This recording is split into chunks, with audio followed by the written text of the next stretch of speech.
இல்ல சமாதானம் இல்ல, ஒரு சந்தோஷம் கூட கிடையாது. கடன் போராட்டம் ஜாஸ்தி ஆயிடுச்சு.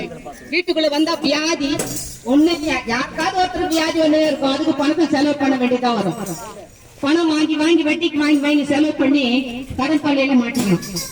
அந்த கடன் ஒரு பக்கம் அடைக்க முடியல, வீட்டுக்குள்ள நிம்மதி இல்லாம படுத்த படிக்கான.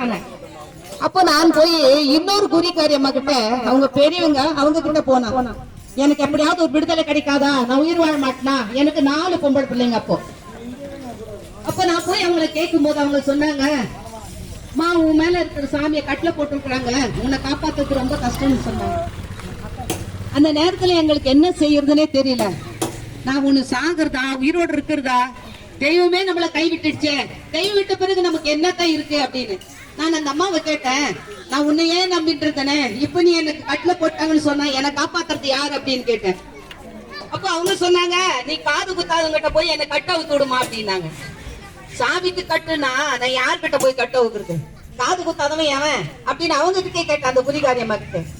அவங்க சொன்னாங்க, காது குத்தாதவங்க வந்து முஸ்லீம் தான் சொல்லி. எனக்கு தெரியாது அந்த நாட்டுல. உன்னை நம்பன்னு நான் அவனே நம்பிட்டு போயிடுவேனே, என் பணத்தை கொடுத்து நான் உன்னை நம்பி இவ்வளவு நாளா வாழ்ந்தேன், இப்ப நான் பாய போய் நம்புறேன், அந்த பாய் கிட்ட போனா என்ன பண்ணுவான் அப்படின்னு சொல்லி. அதனால பாய் கிட்டே நான் போனேன். அப்ப கேட்டேன், 1992ல 10,000 கிட்ட கேட்டான். ஏன்னா உடுக்கு சலும்பை வச்சு கங்கை கரையில இருந்து தட்டின்னு வரணுமா, வீட்டுக்கு கொண்டாந்து விடணும் அப்படின்னாங்க. அப்ப நான் சொன்னேன், அப்படிதான் வந்து நான் உயிர் வாழ்றதை விட நான் பரவாயில்ல செத்தா போயிடுறேன் அப்படின்னு சொல்லிட்டு வீட்டுல படுத்துட்டு இருந்தா ஒரு ஆவி வந்து சொல்ல, நீ ஏன் உயிர் வாழ்ற, வாழாத சாவடி அப்படின்னு. அப்ப நான் சொல்லுவேன், எனக்கு பயமா இருக்கும், தூக்கமே வராது. அப்படி இருந்த நாள்ல இயேசு மட்டும் நம்ப மாட்டோமா? ஏன்னா இந்த இயேசுநாதரை பத்தி இந்த மாதிரி வந்தாங்கன்னா இவங்களுக்கு வேற வேலையே கிடையாது, மதம் மாத்துறாங்க, இயேசு வேற சாமியை கொண்டாந்து சொல்றாங்கன்னு தான் அந்த நாள்ல நான் சொன்னேன். ஆனா இயேசு எனக்கு